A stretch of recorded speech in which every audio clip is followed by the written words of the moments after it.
My heart sputtered. Missy and I shared a long, excited look, trying to listen anxiously as Rabbit presumably turned away and hit the phone. "Fuck," he grunted, a few minutes later. "What is it?" Krista asked.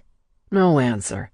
Look, I'm sorry, baby, but I can't do shit as long as I can't get in touch with Blackjack. I've got my orders, and I'm holding you here, all of you. The Veep'll have my fucking head on a pike if I let you chicks out and shit happens." "And you don't think something might be happening to the club? Something we could prevent?" Come the fuck on. Don't pout. Don't give me some shit about magic solutions either. You don't have a clue what we're dealing with. And that's the way it ought to be. For some reason, I cracked a smile through the thick of it. Missy exhaled a sharp breath, shaking her head. "I thought you were supposed to take matters into your own hands when there's an emergency. Aren't you man enough to decide what's best?" I could practically see him wagging a finger in her face. "Don't. Now you're stepping on my damned toes, and it's not gonna get you anywhere." "I'm not trying to get anywhere. I'm trying to save some fucking lives." Krista's voice cracked, high and strained.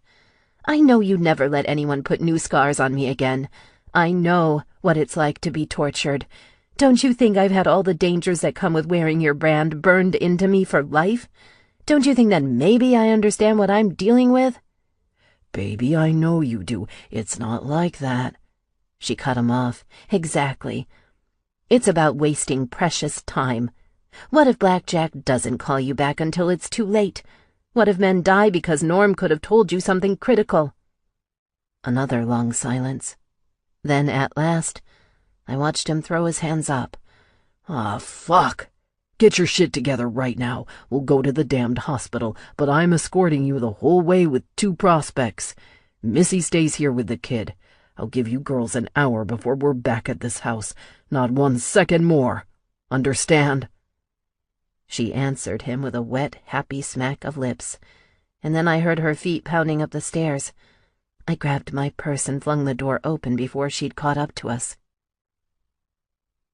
"You're sure you're okay to do this alone?" Krista asked in the waiting room outside the ICU, bathing me in soft, concerned eyes.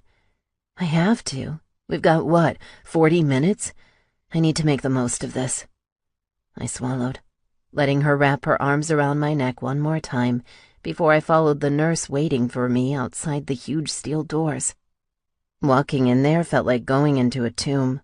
The ward was freakishly quiet, so dark and silent and severe, I imagined a person could hear death's footsteps if they listened closely enough. Norm sat up in his bed, his jaws wired shut, with some massive apparatus around his head. His arms and legs were both in slings. When he saw me, his eyes lit up. Surprising, especially when his system must have been pumped full of pain meds. "Oh my God, how did you even pick up the phone?" He made a sound, halfway between a grunt and a sigh. My heart sank. It must have been a nurse who'd made the calls, tried to get me over here. Whatever he wanted, I didn't have a clue how the hell he was going to tell me anything. Not like this. "Norman." I reached for his hand, wondering if he could even feel mine. "You're going to beat this, I fucking promise. The guys are working to make our place safe again right as we speak." Our eyes locked, and then he blinked. One time, slow and deliberate. "Is that a no?" I asked softly. He blinked 2 more times. "Yes." A bitter lump formed in my throat. Uncle Ralph did the same thing after his first stroke, before the second fatal one took him away forever. It was hell reliving it, except Norm found his strength, forcing out his words in a way I'd actually recognize. I paused for a moment, looking at the bland gray clock on the wall. A little under 40 minutes. Shit. Whatever he wanted to tell me, I'd be lucky to get it out of him in time if we had to patiently play question and answer. I decided to start with an easy one. "How did you call me? Did you use a nurse?" 2 blinks. Faster than before. "Yes, of course." I swallowed, forcing back fresh tears. There'd been a lot of those earlier, and this was definitely no time to cry. What happened that night? Who did this to you? You got ambushed."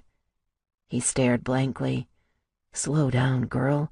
He's not telling you a damned thing unless it's got a yes or no. All right, think.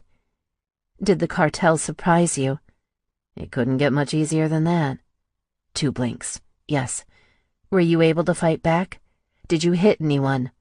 1 blink. "It happened too fast?" "Yes." I swallowed, licked my lips, and slowly gathered my words. My heart pounded, threatening to explode in my chest. It was someone in the house, wasn't it? Did Stryker do this to you? His eyelids moved. Once. Jesus Christ. I leaned in. I had to double-check. "Norm, I'm asking you again. Did Stryker hurt you?" "No." "Was it asphalt?" I knew I was stalling, saving my brain from going down that pitch-black alley all logic pointed to. "No." "Did Beam do this? Is he the traitor?" 1, 2. "Yes." I swerved, grabbing onto the wall a couple feet away for support. My palms hit the cool glass, and it was the only thing that kept me from passing out. The bastard who'd tried to force himself on me, who'd almost tempted me with his lips, his touch, he was the rat. He was the bastard. He was the one threatening to steal Roman away from me forever and rip our family to smithereens. Jesus Christ. I fought the urge to bolt out the door and go running back to Krista and Rabbit. "Thank you, Norm. I'll be back as soon as I can. I've got to go. You'll beat this." He gave me 2 more blinks, and I saw the faintest hint of a smile in his eyes. Damned right. I gave his arm one last squeeze. Too rough. He winced. Then I tore out of the room and pounded toward the doors, leaving the nurse on duty at the tiny computer desk inside yelling after me. Outside I crashed into Rabbit, who got up with Krista when he saw me coming, holding out his arms. I was a shaking, adrenaline-fueled mess. It took me a few seconds to speak while they shouted. "What is it? What's going on?" "Is your cousin okay? Talk to us." Krista's voice blasted through my other ear. "I know who the rat was. It's not who you think. It was Beam all along." Rabbit's eyes went wide, and then filled with a dark, inky anger. "You've got to call Blackjack right now. Get your president on the line. Tell him everything. Hurry before they—" He pushed me away, probably a little more roughly than he intended, and I went spinning into Krista's arms. She caught me, shot Rabbit a dirty look, and then walked me into the waiting seat. "Stay the fuck there, both of you. I'm already on it." I wiped my eyes while Krista shoved tissues and a water bottle into my hands. I needed it, too. My throat felt like it had caught on fire, and then froze over, choking me alive. "It's like a fucking nightmare," she said sadly. Her eyes were glued to the door, waiting for Rabbit to come back. We both inwardly prayed he'd get in touch with the others this time. Jesus, they might be tearing Stryker to pieces that second. And all for nothing. I didn't know how Beam had framed him, but he did. Worse, I doubted it was just to cover his own ass. The men might be in real fucking danger while we sat here waiting, and there was nothing we could do about it. "You can wake up from nightmares," I told her. "This just might be permanent." 12. Better Mousetrap. Roman. The torch felt like a block of ice in my hand. It was amazing that the shit inside could ignite, hot enough to sear human flesh in a heartbeat. Stryker wouldn't live to let the black eyes we'd given him show. The fucker was tough and really good at playing stupid, far better than I'd given him credit for. We'd wailed on him and pulled all the usual mind tricks for more than an hour, and it hadn't yielded a damned thing. The bastard kept his lips sealed, telling us to go to hell, warning us we were making a big fucking mistake. All the usual stone-cold denials of a guilty man. I grabbed the torch after Blackjack backed away from him, clawing at the rat's shoulder. He'd asked him about Uncle Manny again, and the asshole admitted to it, except he claimed the grinning chef in the pictures wasn't his Manny. He told us the pictures were off, manipulated. Someone had taken his pics and changed them, lifting Manny the chef into the middle of a cartel Don's dinner. Bullshit. Guess he didn't know the Prez had a guy into digital shit connected to the club comb over everything. The verdict was in, and there were no doubts. Over against the wall, Asphalt, Brass, and a couple other guys shook their heads every time he hacked out more lies. They'd both had their chances to loosen his tongue, digging their knuckles into his wiry body so fucking hard they were lucky their hands didn't break. And the look they were giving me now was begging for another chance at making this asshole squeal, or else put him out of his goddamned misery. You want me to repo our colors now? Maybe that'll open this asshole up. I looked at the Prez. We shared the same dark fire boiling in our eyes, a little hotter every second, watching our boy twitch in his restraints like a cornered rat. Blackjack paused, straightened his long gray hair, and reached into his pocket for a fresh smoke. The Prez was still a man, and puffing on that endless supply of cigs calmed his nerves. It also made him meaner, righteous in his ruthlessness, confident in his justice. Do it, son. Our lost brother isn't even trying to soften the dagger he shoved into our backs. As far as I'm concerned, he's no longer fit to wear the bear on his skin a second longer. Adrenaline shot through my veins. I lit the torch and watched the hot blue flame dance, holding it up in front of my face. Stryker squinted at me through his narrowed, beat-up eyes. For the first time since we'd started, I saw a flash of mortal fear in his ugly mug. Smiling, I stepped forward, taking my sweet time. We'd already wasted more than a damned hour. What were a few more minutes? When you wanted to break a man, more than half the equation's psychological. The pain comes secondary, but once this flame touched Stryker's inks, he'd be in a world of nothing but searing, brain-ripping agony. No, no, no, he snarled, thrashing in the chair we'd bound his arms and legs to. You can't fucking do this, brother! Not for the love of Christ! I didn't do it! It was some other asshole! Somebody set me up! Somebody who really wants to see this club killed! I cocked my head, bringing the flame so close to his face the fucker flinched. Really now? You telling me there's somebody else with Mexican cartel connections who got off with a little blood wound the night the cartel came calling? I saw what you did to my girl's cousin, asshole. You'd better believe we're all gonna fuck you up twice as bad before you're buried in concrete.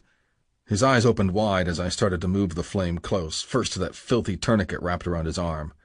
The fucker's tongue must have went numb. I'd seen it happen with other dudes, right before they realize imminent death's around the corner, ready to snatch his soul in a blink, or at least make him wish he was getting off that lightly. For this jackass, the end was coming slowly and painfully. I watched his eyes widening, lighting up with 1,000 pleas for mercy. No, no, no! I ripped the flame away right before it lit the bandage. Fucking shit. The sudden noise bleeding through the empty warehouse interrupted me. My phone droned for about the 5th time in my pocket, reminding me there were darker things to think about than the worst ways to ship this rat son of a bitch off to meet his maker. The torch sputtered out as I released the button. Growling, I reached into my pocket, hauled out my phone, and stared at the missed call. Another one from Sally. What the fuck was happening? Rabbit tried to call the Prez a couple times too, but he wouldn't take it, too wrapped up in his frustration over cracking Stryker's armor to worry about anything outside this old warehouse. What the hell's the holdup, son? He said, never taking his smoke out of his mouth. Move your ass. He's not going to tell us anything until he's let off a few screams first. We don't have all evening to shake his tongue free. I'm sorry, Prez. I keep getting these calls. Fuck. Just give me a second, please. Blackjack bared his teeth, practically biting his smoke in two. I told myself it would only be a minute, maybe 2, no more. Something tightened up in my gut. The calls shouldn't have kept coming after we ignored them, persistent and mysterious. I walked over to the opposite corner by the exit out back, right where Beam had been standing a couple minutes ago. I was too busy staring at my phone to wonder whether he'd stepped outside for some fresh air or a piss or what. Several voicemails blew at my inbox. Whatever, I had to make this quick, so I skipped over them and hit the reconnect button for Sally's phone instead. She answered on the second ring. Jesus, where the fuck were you? Please tell me you haven't gotten to Stryker yet. I gritted my teeth. What's this about, babe? Start talking. You've got 30 seconds. I went to see Norm. Norm? Fuck me, where's Rabbit at? He was under direct orders not to let anybody step foot outside that house. Roman, just calm down. Listen, give me 1 fucking second. I'd never heard her so wound up, screaming till my goddamned ear was left ringing. It was Beam all along. You've got the wrong man. Norm told me face to face he's the rat, the one who ambushed him, broke his bones. Well, sort of. Sorta? He could only blink to communicate. I asked him the questions, but I triple-checked everything. I know he was telling me the truth. I already told Rabbit Baby, but he couldn't get to you guys either. He's on his way to— Babe, come the fuck on, I growled, shaking my head. You really expect me to believe all the dirt the club's got on Stryker's nothing but complete shit? And all this from a dude who's so fucked up he's probably got more painkillers than blood in his veins? I really regretted answering this fucking call now. The shame of the Prez and the boys overhearing everything was all that kept me from exploding, hurling the phone against the wall, smashing it into a million pieces. Yeah, she was my woman, but right now she was fucking disrespecting me, feeding me this crazy bullshit, sticking her damned nose where it didn't belong. Where the fuck was Rabbit? I wondered again, and why the fuck was the boy so gullible? There was a long pause. Just as well, because we were about done. I had to get back to work. Now my hands really ached to do some damage to that fuck in the chair. They'd have to hold me back before I went deeper than his ink, burning him to a goddamned crisp, roasting his bones. What? Fear chilled Sally's voice, and so did disbelief. Oh, no. No, you've got to believe me, Roman. I'm not making this up, I swear. Didn't say you were. Seems to me we've got the facts screwed up. Fact is, your cousin's fucked up, and I'm going to need a lot more than a damaged dude's word when he's not even in his right mind. Too bad we're out of time to wait for this to go to trial. Roman, no! Don't do this! You can come to the hospital with me. Talk to him yourself. You'll see. If you'd seen the look in his eyes, how coherent he was, there's no fucking way— Goodbye, babe. I thumbed the phone and ended the call, once again resisting the urge to rush over and destroy that motherfucker. This time I completely shut it down before I made my way back. Stryker was halfway out of it by the time I got back underneath the beam of sunlight filtering through the busted window. My girl had bought his evil ass a few more seconds to accept his fate. Fucking wonderful. I'd have to make him suffer twice as hard, invest a little more energy to make this place echo with his screams. I picked up the torch. My eyes flicked to the Prez, and he nodded his approval, an anxious spark in his eyes telling me to finish what I'd started. There was a deafening rumble as the flames sparked to life. Way too deep to be a fiery hiss, and too damned close to be thunder. It was clear overhead. Engines, lots of them. Vehicles that sounded much bigger and more numerous than bikes. All the guys in the room perked up, even Stryker, lifting his miserable head and giving me a surprised look. My heart got such a heavy shot of adrenaline I nearly forgot to kill the torch and slam it back down on the old crate holding our implements. "Who the fuck's out there?" Blackjack growled, clenching his fists and marching toward the narrow slit of dirty glass next to the back exit. "Sally said something about Rabbit showing up." I sounded like a fucking ghost. There's no way Rabbit and a couple prospects would have made that much noise with their bikes. One by one, the boys went to the glass and stopped dead in their tracks. I knew it wasn't good. Whatever the fuck was waiting for us out there was a disaster. Didn't stop me from snatching my gun off my hip and walking up to join my crew. "Grizzlies Motorcycle Club. We know you're in there. Come on out, or we shoot our way in." A tanned man in an ivory-white suit leaned out of a sunroof on an SUV, his gold teeth gleaming in the evening light every time he moved his mouth. "You have exactly 1 minute."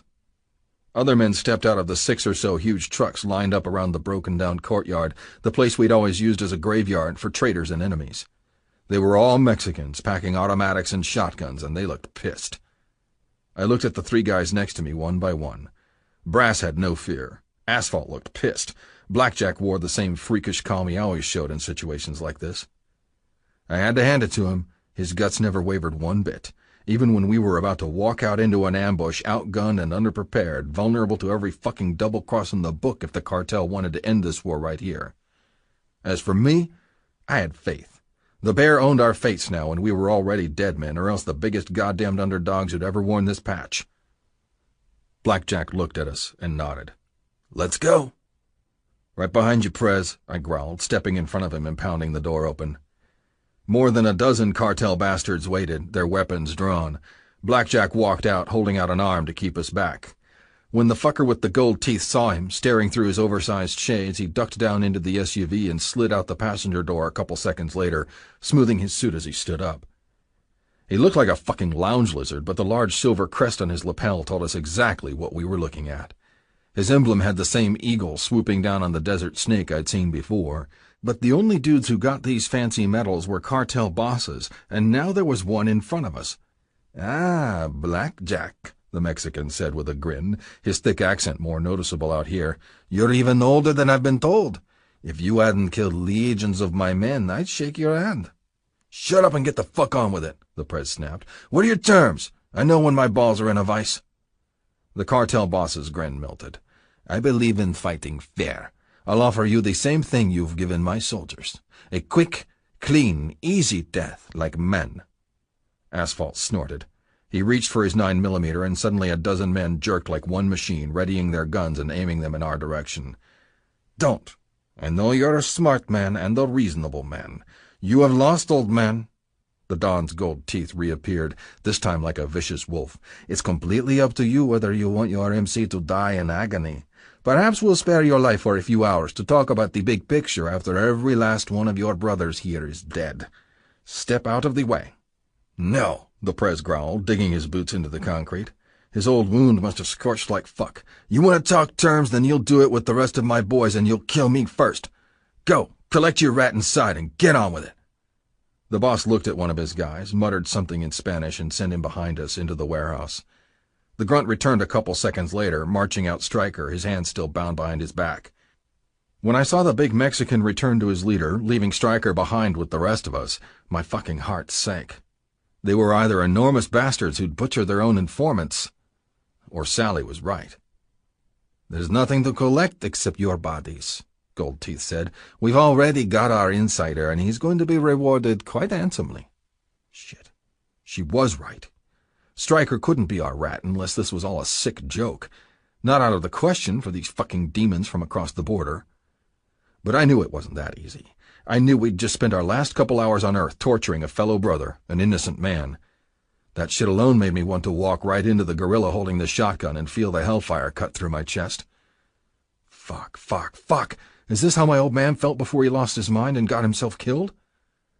The whole world condensed into a tight black ball. The Prez's mouth was moving, but my ears wouldn't work, and I had to grip my gun tight to keep from passing out.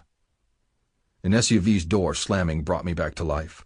I saw the devil himself walking toward us through the cartel ranks. Beam, complete with his fucked-up hair. You sick, fucked-up son of a bitch, I growled, getting in front of Blackjack. All the guns were trained on me. The asshole kept coming, slithering past the evil bastard who'd offered him his pieces of silver.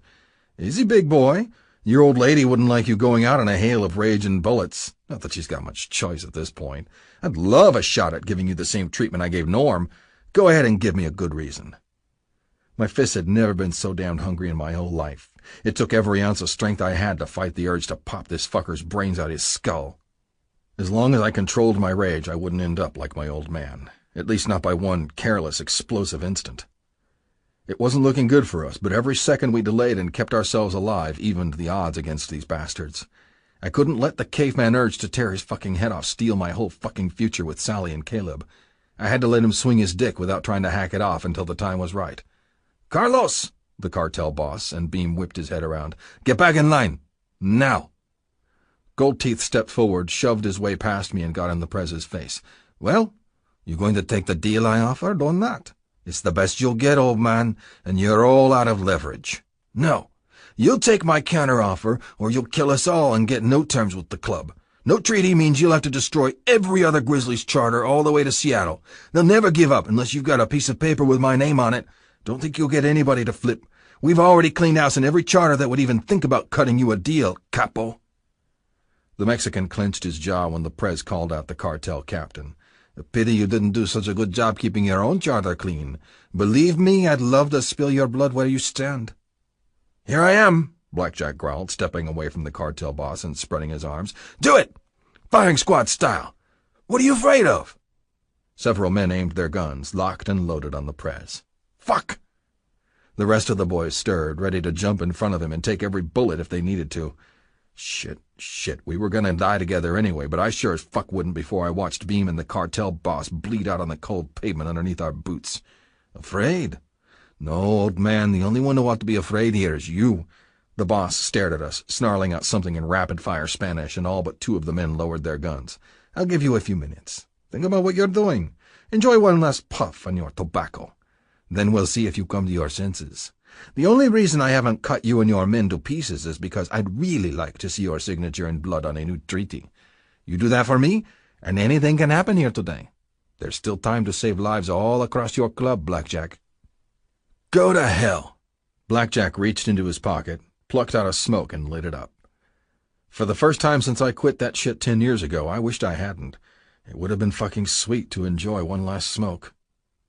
But not half as sweet as tasting my woman's lips one more time or hearing my kid laugh at my feet. The fucking assholes a couple feet away were taking it away 1 second at a time. Thinking about our shit odds was like watching grains of sand running through a goddamned hourglass. Can a man feel like a ghost before he's even dead? I tried to think, straining my eyes, looking for any weakness. Asphalt, Brass, and even Stryker did the same. I didn't look too much at the last name. Every time I did, it made me fucking sick. I'd almost torched his skin off, for fuck's sake. Maybe I deserved the dark, bloody end that was coming. Maybe today was the day karma would bitch-slap me, force me to pay the brutal debts I'd stacked up over the years. Maybe my family could manage without me. I hoped to God they would. Sally was strong. Caleb was bound to grow up a badass. This family had it in the blood. No, I wasn't gonna see it. I wasn't gonna fucking see it. My heart froze over, and so did the hellfire in my blood every time I took a good look at those rifles trained on us. The last thing I'd ever do in front of my killers was weep like a little bitch, but it was raining black sleet in my soul. I watched the Prez puff in between sneaking looks at the smug, almost bored looks on the Mexicans' faces. When Blackjack's cig was down to a stump and Gold Teeth's back was turned, quietly talking to one of his men by the SUV in the center, Beam made his move. He came toward me again, wearing the smirk that made me want to knock his fucking teeth out. "You're dead, man, you know." He gave me a cold look and spat at the ground. I didn't flinch. Better dead than a fucking rat. The cartels have their codes too, as fucked up as they are. How long before these bastards decide to chop your head off too, Carlos? I used the name Gold Teeth yelled. He gave me a nasty look, and then his face twisted. He laughed, higher pitched than I'd heard before, betraying his anxiety. My ears pricked up at another noise coming through his shit, something lower, roaring, droning. I squinted, looking past him toward the very edges of the old complex. I saw the faintest puffs of dust behind the old fuel tanks. Bikes were on their way, coming up the route we always used to get back here, right through a break in the rusted gate. Fuck, just in time. Beam stopped laughing and drew his wicked black eyes back on me. "You think you're hot shit, don't you? You walk around thinking you're a good man, a strong man, now that you've got your wife and kid. Let me tell you something, asshole." He pushed against my chest as hard as he could. The lean little fuck was too weak to move me an inch, even with anger spiking his blood. I cast a quick look at Blackjack. The Prez's face didn't show shit, but his eyes were fixed on the tiny smoke coiling in the distance, too. He knew what was coming. Beam kept talking, slinging the best shit talk he had. "You want to listen to this, fuckface? Listen good. I'm going to track down your hot blonde princess when we're through here. I'll find her, take her, and fuck her all I want. I'll take her in every hole all fucking night, make her forget every last trace of you while she's howling on my cock. Then, when I've had my fill, I'll drive her well-stretched ass to Mexico to be sold. She'll survive a year, maybe 2 in the game, but I'll give her a fighting chance, just for you, by fucking her till she hurts. I'll turn her into my whore, Roman. It's good practice once some of the cartel's friends get a hold of her." I snorted. "You done yet, Carlos?" He shook his head. His jaw tightened, stretching his skin tight across his fucked-up face. For a second, that shitty punk rock broomstick on his head looked like it was sitting on a skull. "I'll do it all, you bastard. I swear I will. Every fucking word." His head snapped back and he flew forward, hurling spit in my face. Slowly, I raised one hand, wiping my eye. "You're gonna have a hard time with my girl," I said, sliding my other hand to my hip. "Why's that, asshole?" "She doesn't like dudes with ruptured balls and broken dicks." 2 seconds. That was all I needed to make my move. My knee shot up and smashed Beam's junk so hard I wasn't sure if he ever felt his nuts split like rotten eggs. My gun's barrel hit his temple too fast and I pulled the trigger. The Mexican started screaming before he even hit the ground. I went down, holding onto his corpse like a shield, listening to my boys behind me start shooting. My whole universe became screaming lead, kicking at the dusty pavement and flesh around me, each hot flash threatening to snuff out my life just as quickly as I'd done to the rat. Brass roared, firing over my head. I angled my gun up as soon as I hit the ground, firing in every dark moving shape I could see. Several cartel boys ran forward, and their chests exploded outward, death blossoming in bloody vines. Rabbit and the prospects were here. The cavalry hit them from the back, slaughtering those motherfuckers like hogs. Gold Teeth ducked between two vehicles, dropped his fancy-looking magnum, clutching a bleeding wound on his leg. Bright red gore poured through his lily-white trousers. I emptied my clip and burst 2 more heads. It was too fucking dangerous to reload, especially with a bastard holding an automatic coming toward me, spraying down suppression fire. The hellfire advanced, coming on like a line of advancing rain. Inevitable, outrageous, fatal. I thought about Sally's hot lips on mine as she was wrapped around me, thrusting like my life depended on it between her legs, snarling as I pushed her over the cliff into ecstasy. I remembered Caleb's laugh, smiling as the bullets came closer, sparking on the cracked cement like firecrackers. It was like somebody slowed down time just enough to let the things that mattered flash before my eyes. I couldn't get my boy's cherub laugh out of my skull, even if it might as well have been on fucking Jupiter, with death racing toward me here. I'd never hear it again. Not for real. I thought about Ma.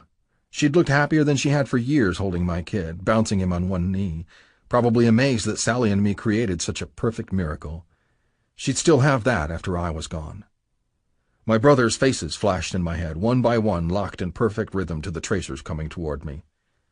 Blackjack, Brass, Rabid, Asphalt, Southpaw, Striker. So many fucking more. Too many faces and not enough time. Never enough. Fuck! Fire ripped through my side, and I felt like a goddamned water balloon losing its contents. 2 seconds later, the shooting stopped, but it didn't really matter. I saw myself sprawled out on the ground, passed the fuck out, my eyes dead and vacant. I floated away from everything, and there were no brakes. I was already a ghost, even as some brother caught up to me and started shaking me, screaming in my ear. His words were like listening to a man screaming down a long tunnel. They blurred into nonsense. I heard someone else talking, a voice I hadn't heard for nearly 20 years. The last words my old man ever said to me surged in the blackness like a giant tidal wave, pulling me deeper, crashing across my soul. Live the life I couldn't, son. Live like a good man till the day you die. Don't forsake your family. 13. Under the Gun. Sally. I'd never had so many emotions flickering through me at once, tearing me to pieces like twisted currents. Hatred, bitterness, sadness, love. Each time Roman's face flashed in my mind, I didn't know whether I wanted to kiss him or rake him across the cheek with my nails. Mostly, I just wanted him to come home so I could make up my mind, preferably before my intestines tangled up in a permanent knot. It was so fucking dark out. Almost midnight. There hadn't been a word all evening, not since we got home from the hospital, and Rabid took off with his guys, leaving a 2-man skeleton crew of prospects watching over us. Caleb stirred in my arms. He kept crying no matter how often I tried to feed him, fussing every time I rocked him or smoothed his brow the way he liked. The kid could sense the tension on some scary primal level. "Damn it," Missy whispered for the 3rd time in an hour, tearing the phone away from her ear. "Still no answer. I tried all of them. I really don't understand this. Somebody should pick up. Even Rabbit isn't talking." Krista's shoulders slouched. I watched her bring a hand up to the scars on her cheeks, touching them, and then snatching her fingers away, like they burned her hand. "Something's wrong. They've never kept the line dead this long, and never all of them at once. We can't just sit here all night." "What's your plan? Lower a rope made out of our skirts and jeans down the window? Rabbit said we're not going anywhere. I'm scared too, but there's no way we'll get past the prospects down there. You sweet-talked your old man, but those boys only care about following orders. Whatever it takes to earn their bottom rockers." She narrowed her eyes. "You think they're not sweating rivers down there too? Hope you've got 'em up, Sally. Their orders only go so far. They'll be just as confused as us the longer they wait with no word from the rest of the brothers." "We have to try something," Missy exploded, stood up and reached for the door before I could say another word. Maybe she was right. My heart throbbed pure adrenaline, a cold, harsh fuel for the pessimism grinding my heart to ashes. I wanted to believe he was okay. He had to come home. But this world had no guarantees, and the damning silence gave a good idea about what happened without the specifics. I looked at Caleb and clutched him tight, carrying him out as the other 2 old ladies ambled down the stairs. My mind had already gone to that dark pit, wondering how I'd afford this place if Roman was really gone. Jesus, and it wouldn't get any easier as the years went on. I couldn't lie to my son, not when he'd barely met his father. One day I'd have to look him in the eyes and tell him his dad did... what? Defended his family? Or went down the same as his grandfather? Pulled into a world of savage violence he never should have embraced? I'd say anything to stop it from becoming a family tradition. Caleb would never end up like Dagger and... Roman? My heart turned to cold, dead rock, just considering the possibility he was gone. I shook my head, following the girls downstairs. Missy and Krista did most of the talking. The two prospects eyed us glumly, sharing nervous looks. "Can't do that, ladies," a prospect named Thorne said. "The brothers'll have our asses if anything happens to you. Shit, we don't even know what's going on at the clubhouse. It could be compromised, too." Oh, please. I rolled my eyes and stepped forward. The whores still sleep there. They'd be the first to come screaming if anything happened. Yeah, assuming they could. You know these invasions can happen so fucking fast, it'll make your head spin, right? Thorne gave me a sharp look, his goatee twitching. I cocked my head. You sound like you're talking with experience. Geez, at the rate the club's bringing in new blood, you've been wearing that prospect patch for like a month, maybe 2. Hard to believe you're a battle-hardened biker badass in just a few weeks. His face tightened. Krista and Missy laughed. Brass's old lady pushed through us and got in his face. Come the fuck on. We'll drive carefully, take my car the whole way there. We'll pull over a couple miles away. You boys can go on and make sure the coast is clear. I'm sure the Pres and VP will appreciate somebody looking over home base. She's right. What, you're not scared, are you, boys? I hear the ones who show some initiative get their bottom rockers a whole lot faster. Krista smiled, and we all suppressed a laugh, watching them eyeball each other like nervous owls. "Whatever, you bitches are crazy, you know that?" Thorne growled at last. "We'll ride in front and rear till the very end, and then we'll go on ahead to scope it out. Soon as we're in, you're getting guns and going in the back. I'm not letting anybody out in the bar till I hear something from higher up." Sounds like a plan, Missy said. Very thoughtful, very original. Totally not mine. She reached up and slapped Thorne on the shoulder, then turned around and let us out.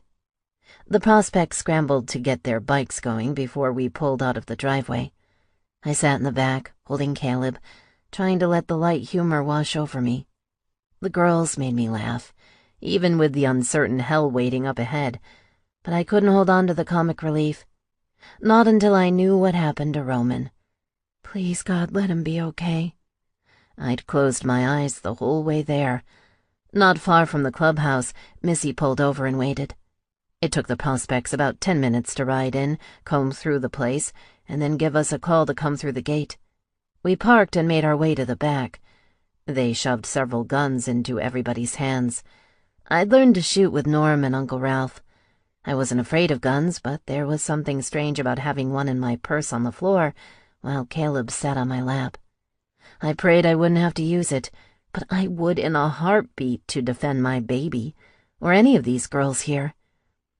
We headed for the storage room in the back. It was the only place with a thick metal door.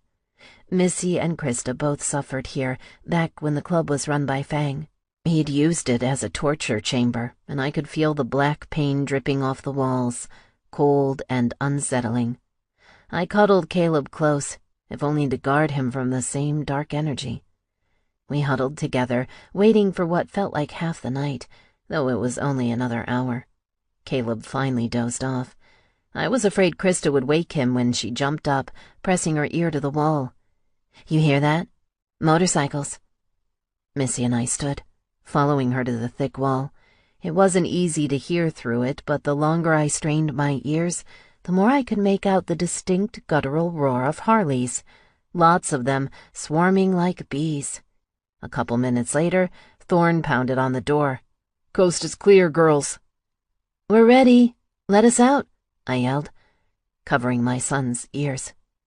The door creaked open. The same 2 prospects blocked our paths, and Thorne muttered something about guns. We all reached into our purses. I was relieved to get rid of mine, and hopeful because it meant maybe things were going to be okay after all. But at the last second, something stopped me. No, I didn't want the gun around, especially with Caleb. But what if I needed it someday to keep him safe? I looked at the empty hand Thorne held out for mine. "Let me keep this for a little while." He squinted. "Can't let you do that. Club property." I rolled my eyes. "Oh, come on. I know you guys have tons of these things. The serial numbers are all filed off, too, aren't they? I know how to shoot. My uncle took me out to blow up bottles in my teens. He sent me to a safety class. I know how to handle these things."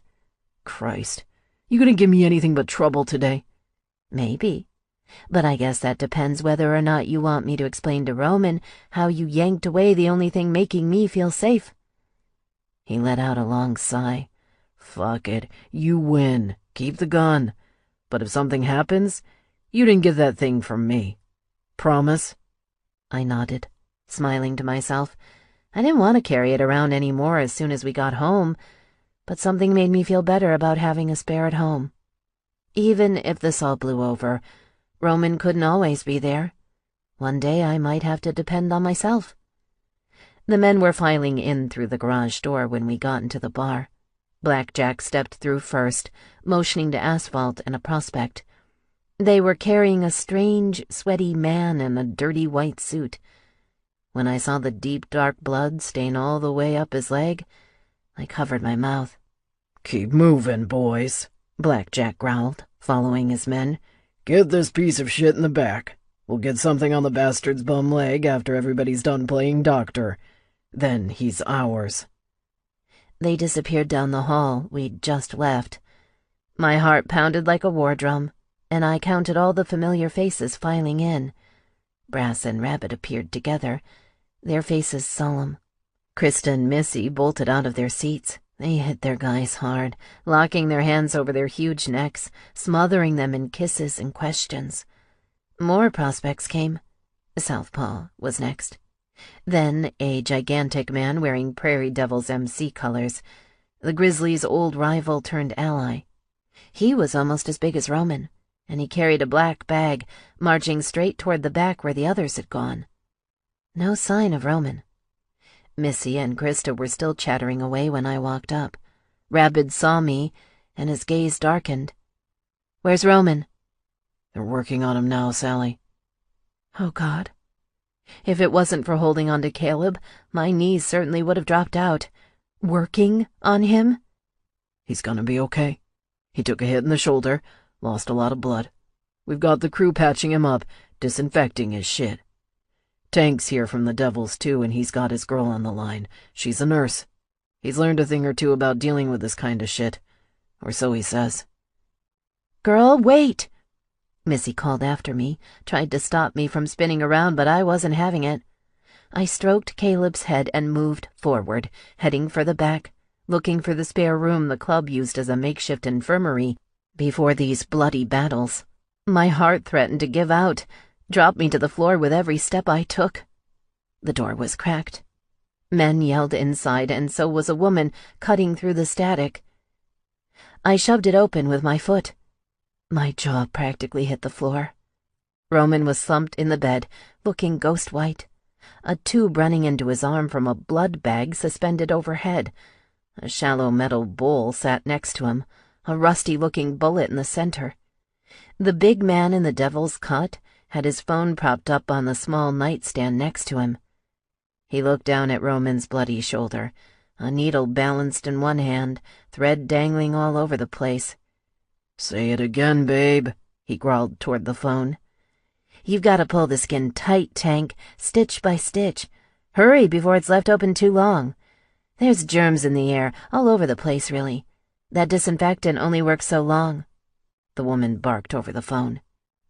The prospect on the opposite side of Roman saw me, looked up, and waved his arm. He pointed to a chair in the corner. "Get the fuck in or don't." Holding Caleb tight, I stepped forward. I stuffed back tears, watching in horrid fascination. wishing for nothing more than being able to walk up and grab his hand while they worked on him. Tank's thick hands moved fast. They seemed to do the job, but he also moved like he wasn't sure, and that made me nervous as hell. "Don't fucking know about this, Em," he whispered into the phone. "This shit's a lot bigger than the ones you taught me how to patch at home. He's still bleeding. Slower and darker." "It's clotting, Tank. Keep going. Seal him up quick. He's plenty disinfected by now." Tank sighed, working his hands, swearing when he stubbed his finger on the needle. Roman's eyes twitched, and he kicked his legs slowly. "Hold him the fuck down," Tank told the prospect. "This is gonna be 10 times harder if he starts flopping like a goddamned fish. Guess we should have given him more of that ether shit after all." The prospect made a face and walked to the end of the bed, flattening Roman's feet. I stood up, saw my in, and took it. "Let me. He knows my touch. Here, hold the baby for a second." I didn't wait, pushing Caleb into the bewildered prospect's arms. Tank gave me a sharp look, but he didn't order me away. Roman's movements beneath my hands were so weak, so fevered. His chest rose erratically, somewhere in between sleep and pain and rage. "Rest up, baby," I whispered to him. "He's trying to help you. Just let him patch you up. Caleb's here. So am I. You're going to be fine." Up here, I had a scary view of the wound. Whatever tore through his shoulder, it wasn't small. It looked almost like a dog bite. If dogs had teeth more like sharks. "Last one, babe," Tank said sternly into the phone. "Now do the seal, just like I taught you. Wrap it up. Clean and neat." My stomach did a sickly flip as I watched Roman's torn flesh mesh together. Tank formed what looked like a knot before he shifted the clamps on Roman's shoulder, holding the skin together. He didn't stop until he cut the last thread with the small, silvery scissors. The tools slammed down on the nightstand, and he grabbed the phone. His hands were a bloody mess. "It's done. I gotta hang up so I can talk to their press. I think he's gonna live, hopefully without any fucked up complications." "Make sure somebody's with him for the next 24 hours. Don't let him sleep alone. You need to tell them to refresh the fluids, too. Don't just assume they're going to know." "Babe, I've got this. Believe me, some of these boys'll put my ass on the line if he dies. I'm doing everything by the book as fast as I can, so I'll be coming home soon. Love you, Em. I gotta go." He hung up. We shared a brief, tense look, and he nodded to me. "Shit. Looks like we do have the same tastes after all." "Huh?" I didn't understand what he was getting at. "Nothing. Stay with him. I'll fill you in later on what to do. I gotta find brass or blackjack." Tank stepped quickly out of the room, opening up the narrow space on the chair next to the bed. I pulled it close and gripped Roman's hand. He was cold, freakishly heavy between my hands. For the first time since he'd stormed off with his crew, my emotions aligned. Everything faded away. All the hate, all the confusion, all the anger. It all evaporated into a great, yawning nothing, void of everything except the slow, steady thud of my heartbeat, feeling for his pulse. I wanted to make his match mine, anything to bring him back to life. "Don't die on me. You can't fucking die. Not now. Not ever." For the next 4 hours, I prayed and fought my tears. Caleb woke me up crying. I'd fallen asleep shortly after Blackjack came through, eyeing his man and whispering a few things I couldn't really understand. He told me to get some sleep before he stepped out. Krista and Rabbit came by to keep me company, too. She was still up with a cup of coffee in her hands, keeping watch while I napped. She must have taken the baby as I went to sleep because, when I woke up, he was bouncing on her knee and smiling. "Sorry," she whispered. "I think the little guy needs a change. Want me to take care of it?" Before I could answer, Roman's fingers wrapped around mine. "Babe." "Holy shit." Both my hands flew to his and squeezed him tight. "Krista, go ahead. I just need a moment with him. Tell them he's awake, too." They'd said he wouldn't come out of it before noon tomorrow. The old clock hanging on the wall said it wasn't even 7 a.m. His color looked better, and he was warmer, too. I leaned in, spilling my tears, dragging his heavy, strong hand up to my lips and giving it a kiss. "We gotta talk," he said, his voice low. "Roman, we can do all that later. You're hurt real bad. You just need to rest." "Bullshit." He tried to move, but his body instantly turned against him. "Fuck." I felt him tense up and then slump down on the mattress about 5 seconds later. "Baby, just rest. Don't strain yourself. You'll only make it worse." "My shoulder's burning like a motherfucker," he growled. "Let me talk to them. I'll tell them you need something stronger for the pain." His strength surged, and I gasped when he grabbed my wrist. "No, I don't give a shit about that. There's something else bothering me. Come closer." I leaned down, wiping away another tear as his stubble grazed my cheek. It made me think about the better times when we were so close, feeling his naked body against mine, rough and hot and powerful. "I'm sorry I doubted you, babe. You were right about everything, and it's fucking gutting me. We walked into an ambush, and I nearly got my ass killed, just like my old man." Talk about Slade.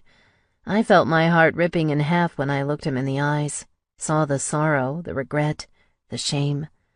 Jesus. Yeah, I'd been mad at him before I found out he'd be lucky to ever say another word to me, but I never asked for this. And he wasn't done yet. Oh, no. "Roman?" I shook my head. "Quiet, babe. I'm telling you the honest truth, and I gotta lay everything out there, in case I can't later. I'm supporting you and staying in Caleb's life no matter fucking what. Still, this shit's taught me I can't make you a prisoner to this if you don't want to be. I can't leave my brothers, just like I can't leave you. But I'll be an even bigger bastard if I don't offer you an out." What? His words were barely making sense. I couldn't even comprehend leaving this incredible bastard, even if he'd torn his way across my life like a storm. "I'm not gonna force you to do a damned thing except keep your pretty head safe. You see the shit I get into. There's no guarantees it won't happen again, and maybe next time I won't be so lucky. If you want to scrub the brand and walk the fuck out of my life, I won't blame you. I won't chase you. I want you to be happy, babe. And something tells me you might be, if you're not my old lady."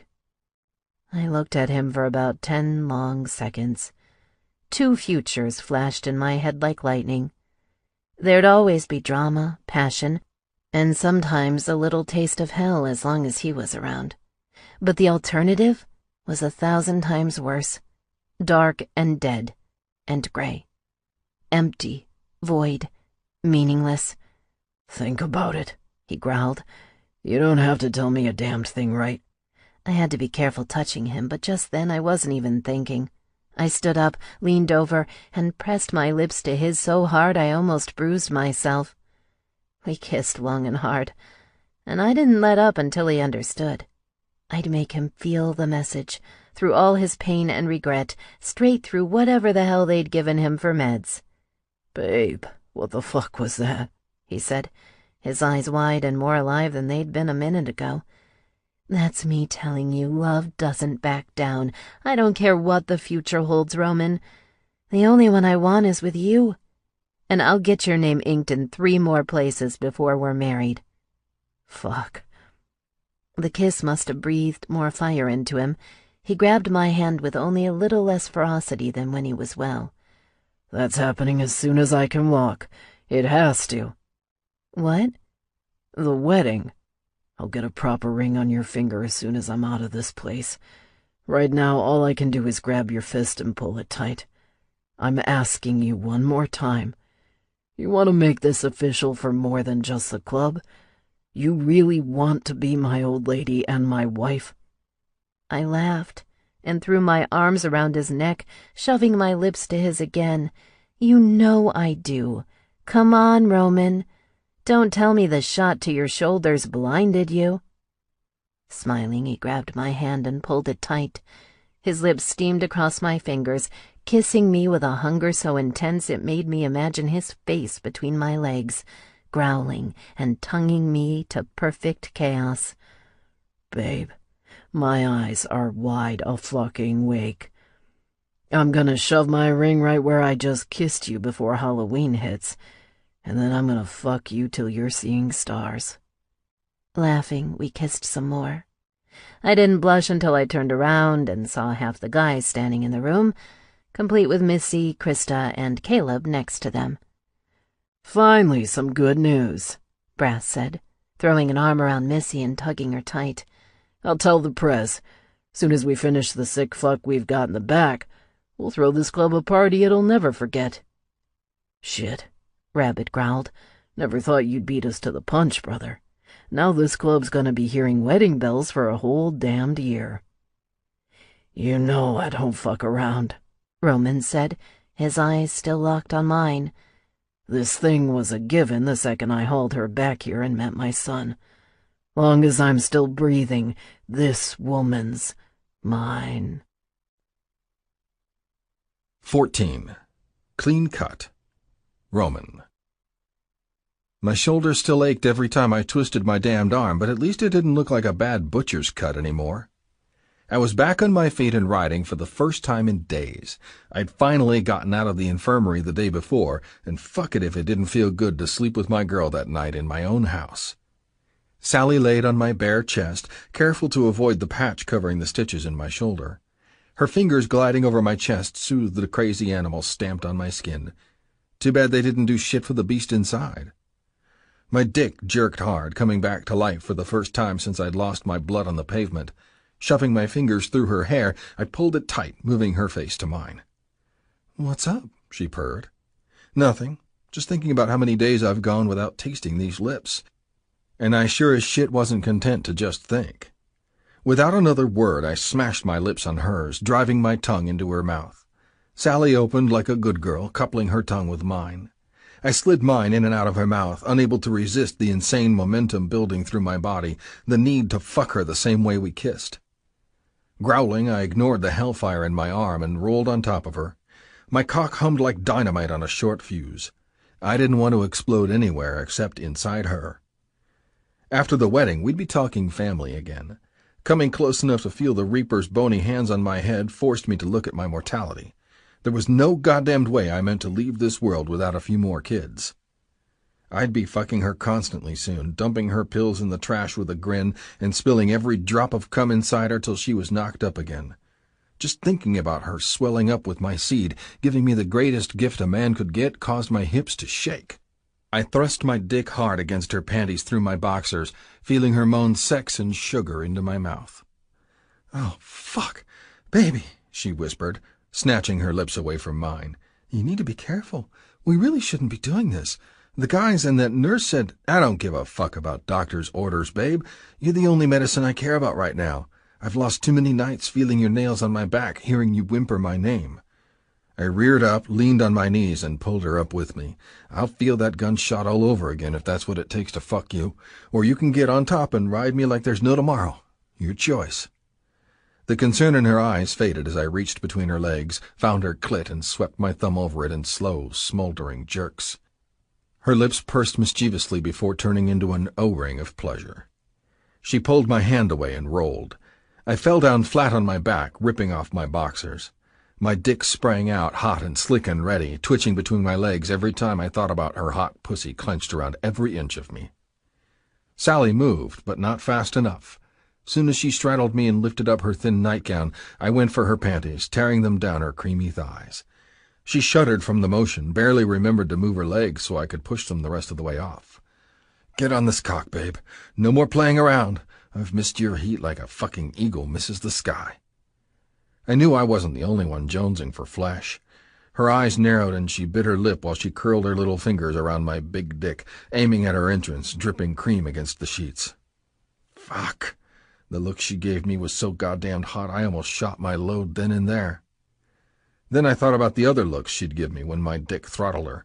I wasn't going to come till she clawed at the pillows and screamed my fucking name through our house, snapping those long blonde locks in my hand like lightning cracking on the horizon. My hands clapped her ass and squeezed tight. I helped lower her onto my cock, giving her 10 seconds to sink down and adjust to my size. Our hips rocked simultaneously. It didn't take long to pick up some speed. I watched her hot, pink nipples bobbing as she fought to keep up with me, grinding her swollen clit on my base every time I sank deep. "Don't you fucking stop, woman. Not for anything. Show me how much you missed me." I picked my hands up and slapped her ass hard again. She gasped pleasure, and her hips picked up, riding me harder. We fucked hard, bouncing her curves and rocking our bed. Fire bit my shoulder, reminding me to slow the fuck down, but I wouldn't listen to that shit for anything. When her face tensed up and I knew she was on the verge, I doubled my thrusts, stroking her pussy in such quick, rough thrusts I put her damned vibrator to shame. She'd never need that fucking thing again as long as I was on the job. Her warm cunt clenched a second later and her knees began to shake. "Roman! Travis! Fuck!" Her hot tits swung down in my face as she collapsed over me, her whole body shaking, everything around my pistoning length tightening like a hot, wet sleeve. I made it halfway through her orgasm, fucking her at turbo before my balls couldn't take any more. "Fuck, babe, don't you goddamn stop. I'm coming. This pussy's mine." My fingers dug into her ass so hard, hot flesh bloomed between my fingers. I held her down as my dick swelled, bathed my brain in fire, and unloaded the lava seething in my balls. My cock plunged into the hilt. Something wicked and primal took over, the overwhelming desire to fill her the fuck up, shooting every drop I could in her womb. She moaned and panted each time my cock hurled thick ropes into her depths. My hips slid against hers like a man possessed, locked into place, fused till my balls were done pumping. We fucked, came, and writhed forever. Satisfaction swirled in my heart. This woman was mine, damn it, and I'd keep owning her like this every night of our lives as a reminder. Only thing hotter would be fucking her when she had that ring on her hand. Fuck, my dick throbbed again at the thought, ready for a second round before I'd even pulled out of her. The urge to rest was too fucking much, especially when it felt like I had a pit bull chewing through my shoulder. The pain caught up to me, the brutal reminder that I'd almost lost all this for good. I could have easily bled out on the cold pavement that day. By some miracle, I hadn't. "Roman, you okay?" she whispered, rolling off and laying next to me. "Yeah, and okay's all we need for now. Give it a couple weeks, babe. We'll be sitting pretty fucking nice in a matter of months. Just gotta tie up a few loose ends this week while you plan the best wedding ever in a 2-week time crunch." "Shit, the wedding!" Her eyes went big, but she was wearing a smile. "It's really happening, isn't it?" "You'd better believe it. Call up Krista and Missy for some help. It'll be tight to swing it like this, but it's gonna be good.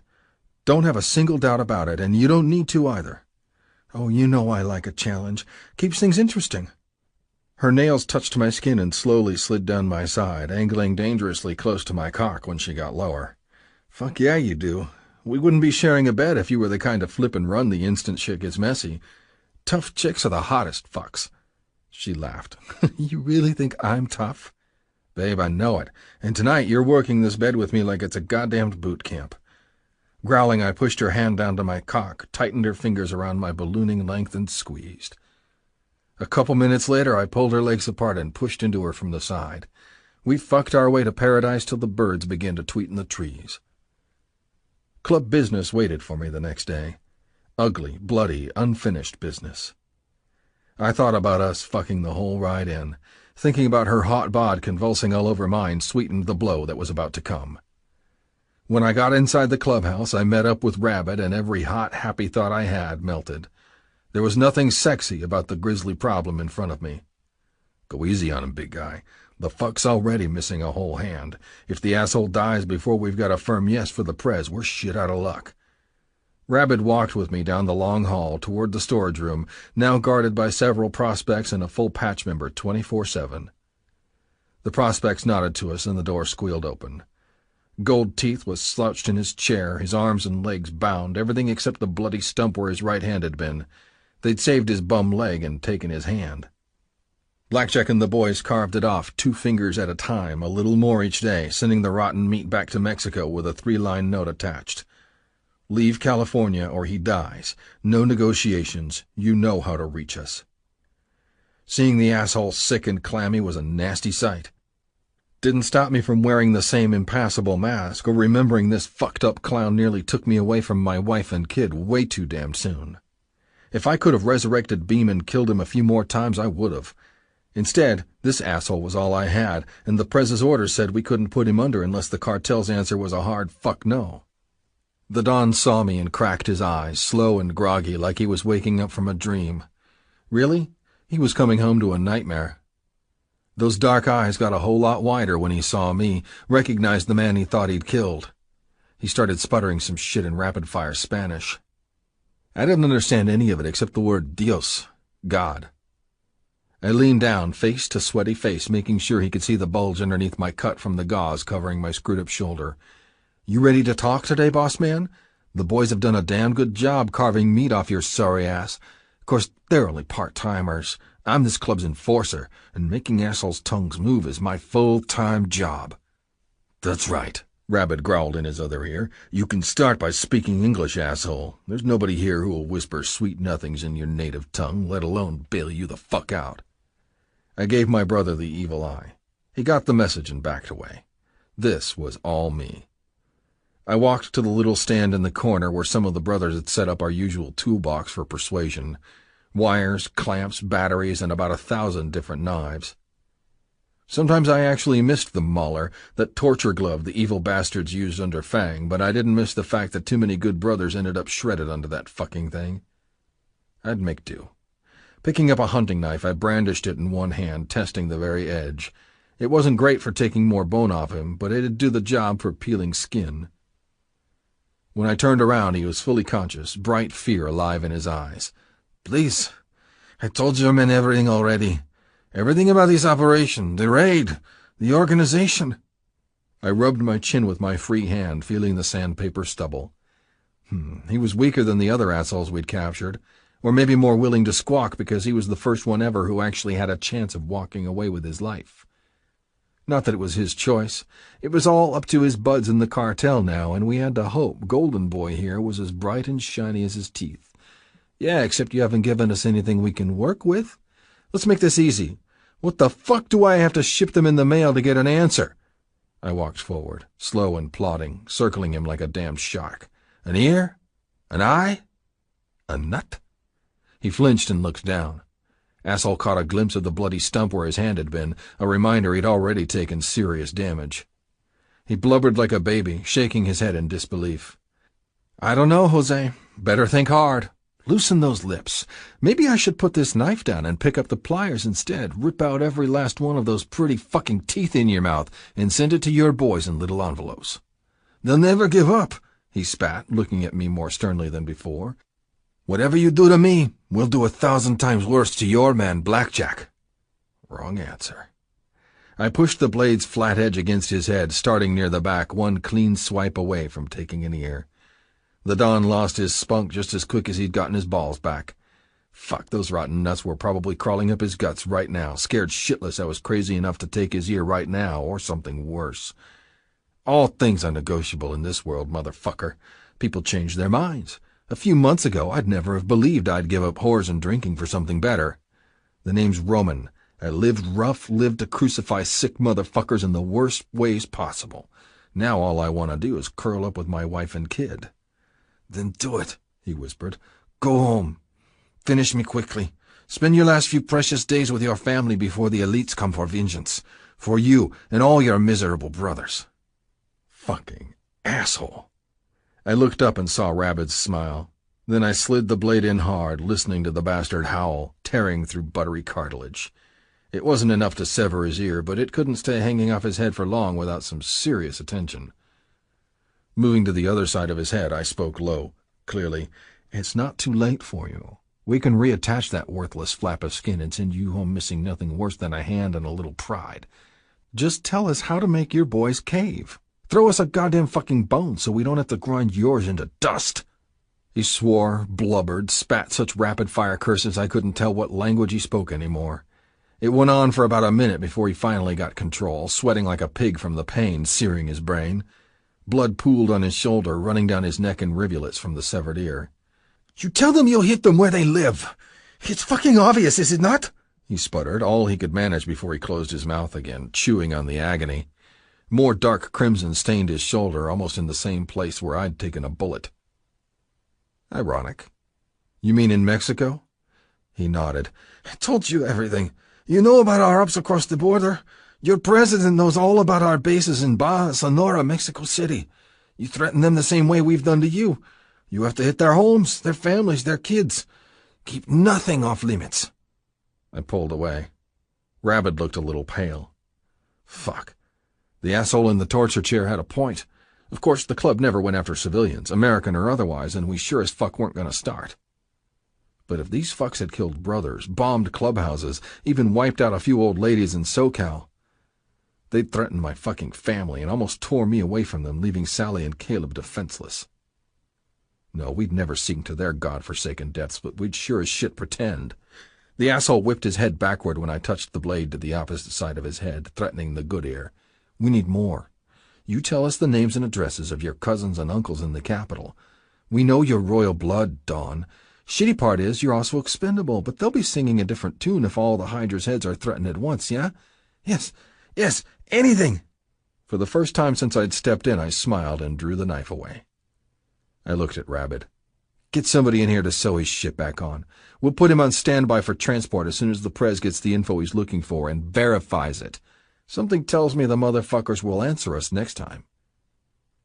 I got the call when I was in town picking up some grub for dinner. The cartel blinked. The boys were putting a hood over our Don's head that second and getting him ready for a ride down to San Diego. The nomads working down there would handle the rest as soon as we passed him off, and we'd all oversee the cartel's withdrawal from our home state as soon as the ink was dry on the truce. Thank Christ. Even better, my girl went out to try on dresses today, and she'd left me some texts about 'em being fucking hot. I couldn't wait to get home. Neither could the hard-on hammering in my pants. My wound felt better by the hour. By the time we tied the knot in a couple weeks, I'd be good as new, ready for some serious horizontal gymnastics on our honeymoon. She thought I'd already fucked her every way I knew how, and I was ready as hell to show her she was wrong. I'd be training her to come on my cock better than any woman ever had until she pulled every last drop of seed from my balls. I loaded a couple pizzas on my bike and took off for home, loving the crisp air blowing in my face. The house was quiet when I pulled up. Sally's car was in the driveway, and I didn't hear shit when I stepped inside. Missy and Jackie wouldn't drop off the kid till later. That gave us a few hours to talk plans for the big day, feed our faces, maybe even pick up where we'd left off last night. Babe? I called it twice when I got in, louder on the third time when I reached the staircase. She wasn't a heavy sleeper. Something was fucked up in all this silence. The hair tingled on the back of my neck, and so did my hand, poised over the 9mm on my hip. Sally?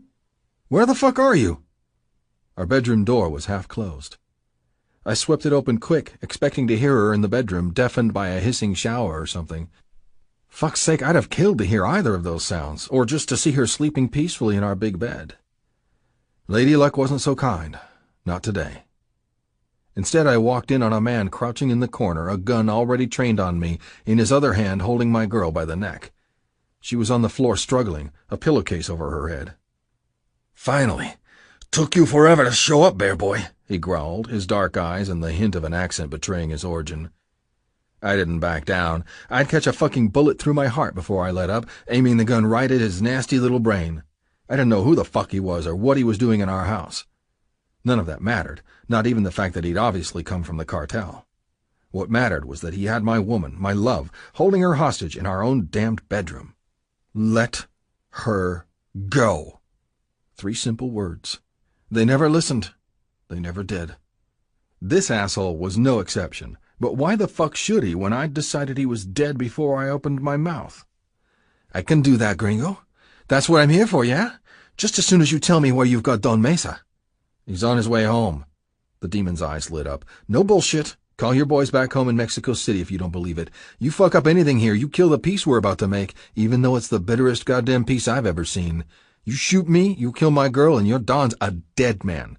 So is every other capo fuck south of the border. We stared for several seconds. Sally whimpered on the floor and kicked her legs again. My heart thundered pure adrenaline, fighting the urge to look at her and lose my focus. Make your move, asshole. Just one. I'll blow your fucking brains out your ears.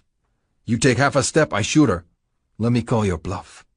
He eyeballed me the whole time, reaching into his pocket for his phone. For the next minute or two, fiery Spanish flew out of his mouth like a machine gun, coming to an abrupt end when he snapped it shut. A sinister smile crossed his lips. "You're a lucky man, Grizzly Bear. Count the stars tonight and thank every one of them. I will go in peace as long as you let me." "Fine. Take the fucking hood off her head first and let her back away. I'm not letting you out of this room till you do." He shrugged and began to do exactly what I said. Sally crawled into the corner, red-faced and shaking her head. Those soft blue eyes were huge, terrified. I wished like hell I'd brought the shit from the club home.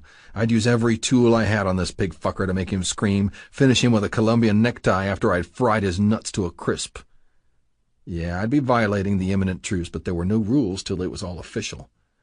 "Just breathe, baby girl," I mouthed, watching as he stood up. I backed into the opposite corner and watched the fucker move to the door. I'd wait till he was next to the stairs before I pulled the trigger to be safe. It was dangerous as fuck, especially when he had me in his sights, slowly backing toward the stairs, his gun up and ready. He'd get distracted before he took the first step. He'd pause, giving me the perfect opening to punch the trigger. I started counting his slow, creeping steps in the hall. When I was down to 3, my fingers burned, ready to snuff him the fuck out forever, even if I risked another bullet landing in my... Sally moved like a blur. She rushed to the wall next to the door, and I only caught a flash of something large and bulky in her hand before I heard the deafening bang. "Babe!"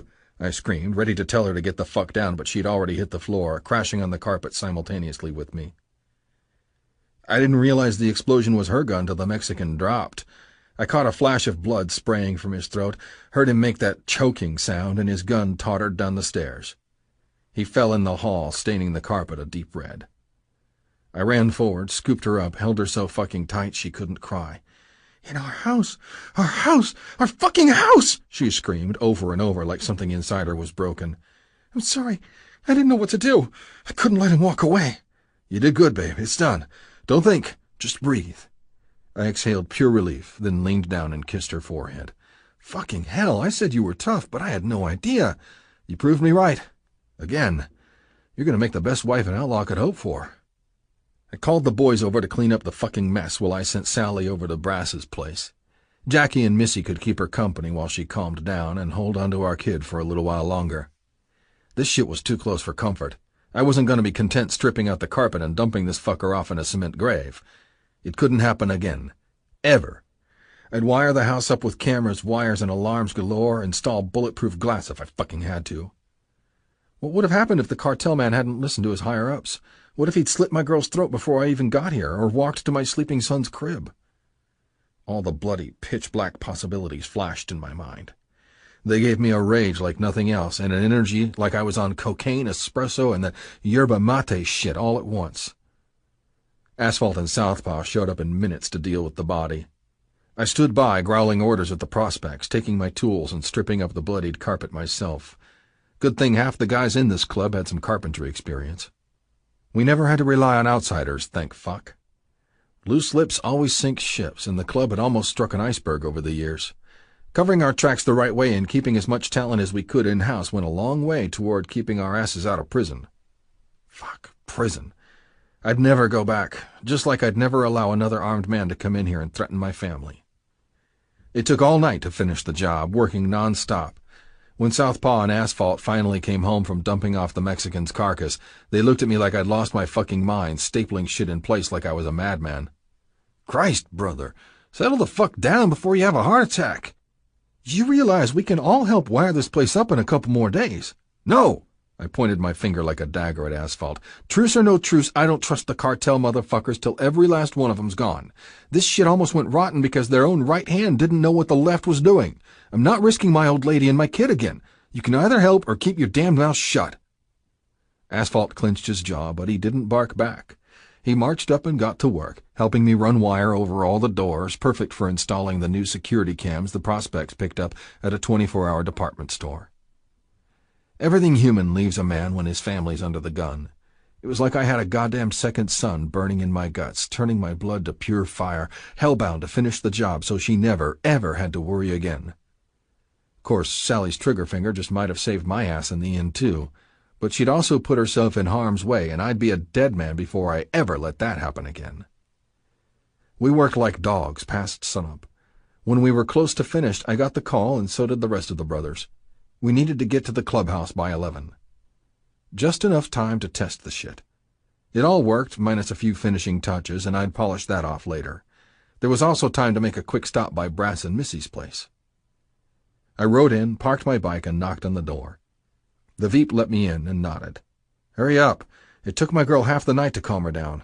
Fucking shit, Roman, you realize you almost wound up like those poor bastards who get themselves shot after the war's technically over? He broke into my house. He threatened my girl. You want to give me any shit about the truce, Veep, then that's on you. I'd have blown his fucking brains out if Sally hadn't beaten me to it." He shook his head. "No, brother, you made the right call. Truce wasn't official till this morning. The cartel's not going to do shit about a missing grunt as long as they've got their golden boy back." I stepped into the house as he walked off into the kitchen. I found her sleeping on a fold-out sofa, baby in her arms, both of them making soft, peaceful sounds. Sitting on the sofa, I stretched out, wrapping one hand around her shoulder and pulling her tight. The movement caused her eyes to open. "You're here," she whispered. "Is it safe to go home yet?" "Soon, babe. I'm going to ask you to stay put till we know this thing's locked down with the cartel. I'll be welcoming you home in the evening to see a few home improvements." She cocked her head. "God, don't tell me you've thrown a barbed wire in the yard or something." "Just cameras and some really ear-splitting burglar alarms. Trust me, woman, nobody's ever getting in our home again. Knowing it happened once makes me fucking sick." It really did. My guts churned, but what I really meant was sick in the head. Dismembering anybody who actually hurt her or Caleb crowded my head alongside 1,000 other tortures I'd inflict on the twisted fuckers. "It's all over, isn't it? I can't believe it," she sighed. "I'll have to help Norm back to the farm next week. He's going to need a lot of help while he gets back on his feet." "Sure, once we're done combing those fields. Your cousin's a stubborn SOB, babe. I'll wire up his place, too, on the off chance those damn jackals are dumb enough to come back someday. Otherwise, tell him to get the hell ready for our wedding." She swallowed, her big blue eyes shining like gems. "You really think we can do this? After all that's happened? I mean, I want it too, but we can wait if it makes you feel better? Fuck that. The only thing that's going to make me feel whole is watching you come down the aisle. You've been through hell, babe. We all have. There's nothing either of us need to worry about now except this." I didn't give her another chance to speak. My lips found hers, and they didn't let up, not till the Veep and his old lady walked in a few minutes later. By then it was time for us to go, and Caleb was ready for his breakfast. I shook his little hand and kissed him on the forehead, then headed for my bike outside. No, I wasn't 100% whole to the wedding, just like I'd told her, but something about waking up with a bombshell next to me and a kid who shared my blood was pretty damned close. This time, church was outside. We all gathered around the fire pit in the back. The inferno normally blazed late at night when we had our rowdy hog roasts and guests came in, or sometimes to entertain high-level brothers from other charters. Not today. This morning we had the right of grievances, a first for this charter and something that had only been used in a couple of times before across the entire Grizzlies MC. "Step forward, son."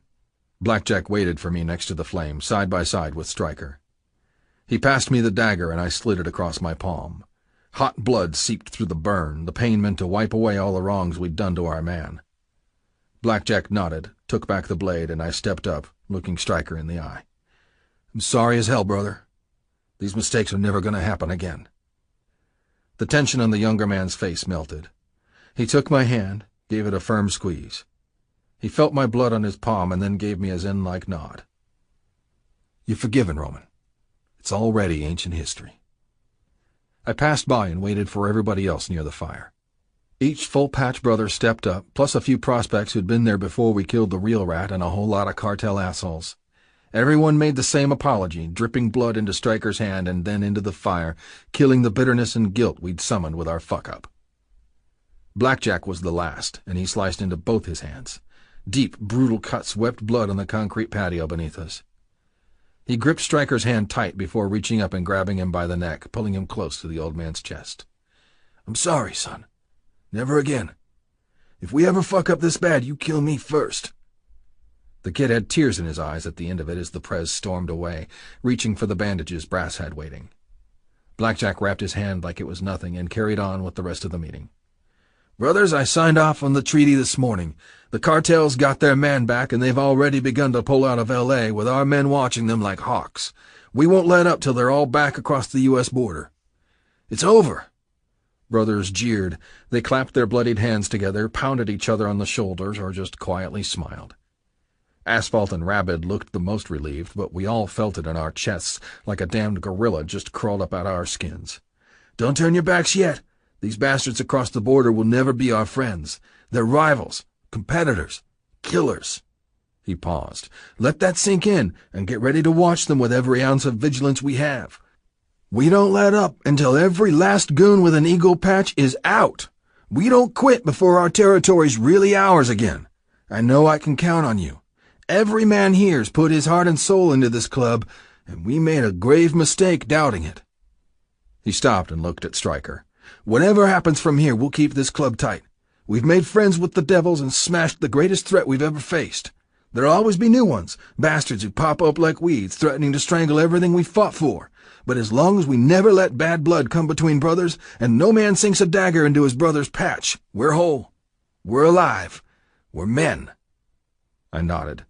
The Prez looked down and pulled one of his bandages tighter. "You can count on everybody here," I said. "I'll do my damnedest to make sure every last one of those fuckers is out of Reading city limits next week on their way to San Diego and gone." "You'll do no such thing, son," Blackjack snapped. "You're taking the next 2 weeks off to make sure your woman's the happiest old lady in the world before the big day. I won't risk that thing on your shoulder opening up again either. We've got the manpower to deal with anything, Roman, and you've already given us your brains and your courage. Now stop working like a maniac and smell the goddamn roses. That's an order. Your only job right now is making sure this club has the best damned wedding we've ever seen." God help me, I grinned. So did everybody else, even Stryker, the first time I'd seen him smile since we almost skinned him alive. "Anybody else?" Blackjack asked, slowly scanning over the ranks of brothers. Nobody said a word. The shitstorm threatening to blow the club to pieces hadn't let up for a second since I'd walked out of the pen. Now, at last, the end was in sight. Every brother here might actually get a chance to ride off into the sunset, and I'd keep the peace for the club as a married man, happier than every other day I'd ever been alive and breathing on this planet. 15. Till the end of time. Sally. Shit. I didn't dare breathe a word of panic. Only in my own head, and I really wished I'd practiced walking in these high white heels a little longer. It was going to be embarrassing as hell if I tipped over and landed on my butt in front of all the guys and the grinning old ladies, my whole extended family. Then I stopped in my tracks. Seriously, if this was the only problem today, we'd come a long way. Walking in my wedding shoes was a universe away from worrying about bullets flying. Pick yourself up, I thought. Keep walking. Smile like you mean it. The sun's shining on you today, girl, and you've already walked through hell on hot coals to get here. I smiled as I sashayed down the narrow aisle in the clubhouse, and I actually meant it, too. By the time I got to the makeshift altar where they were waiting, I was positively beaming, and my face burned a few degrees hotter when I finally looked up. Blackjack looked neater than ever. He locked eyes with me, smiled, and nodded, adding a few more wrinkles to his tough old face. When I took a good long look at the man I was about to marry for the first time, my heart stopped. Remember to breathe. Remember to beat, heart. Yeah, I really needed to remind myself. I had to remember how to live through the biggest day of my entire life without going into a coma. The clubhouse fell silent as Blackjack waited for the last of the chatter to die down. A thin, wiry brother I didn't recognize from some other charter stood behind him. Probably the man who'd observe and make it official for the state of California. I barely noticed anything else because my eyes were glued to Roman. I'd never seen him in an honest-to-God suit before. Wet didn't begin to describe how my body responded. I burned. I ached. I pressed my thighs together uncomfortably, holding back tears at the crazy lengths he'd gone to go traditional. It wasn't exact, of course. He still had his club jacket on over it, and a small Grizzlies MC pin fixed to his lapel. But seeing him outside his cotton jeans made this all real, reminded me I was really about to take this man as my husband, till death do us part. Ladies, brothers, Friends, Blackjack began. I could say a lot of things about these two. I could prattle on about how they were meant to be, fated to have a life, a love, and a child together by some wild magic sent from Valhalla. But this club's always had more eloquent ways to celebrate two of our own tying the knot, and so do I. A couple men snickered in the audience. Roman, today you become a man. You become whole. You've proved yourself to this club over and over again, and nobody will ever doubt you. I know you'll do the same with this woman. I watched Roman's eyes lock tight to Blackjack's as the Prez spoke louder. Defend her, love her, own her. This day you take your old lady in the last way, the best way, the deepest way. You take her as your wife. Last chance to back out, son. No fucking way, Roman growled, grabbing my hand. I want this forever. I do. I smiled. 1,000 degrees of heat raged through me, especially when Blackjack's dark, serious eyes turned on me. Sally, I don't need to talk about your duties. You already know you're obliged to help our brother. Love him, no matter what may come. In blood, in sweat, in death. He's your husband, your old man. In life, he's the best damned friend and lover you'll ever have. I lost it there, reached up to wipe one eye. I looked between Blackjack and Roman. Each time the president spoke his stern words, Roman nodded sharply, all incredible promises flashing in his eyes. Squeeze his hand tighter. Take a moment to feel him. Remember, lady, this thing's going to be forever. You're already bound by blood, the first child of many you'll have. Are you ready to be bound by law and brotherhood, too? Yes, I croaked, taking a second to stabilize my voice. Of course I am. He's the only one I'll ever want. I love you, Roman. I do. The old man nodded, his gray hair tied back neatly. We knew what was coming next. I watched as Roman reached into the little box Brass held out next to him, already open. He plucked out the ring. I didn't realize how crazy big and bright it was until he pushed it on my finger.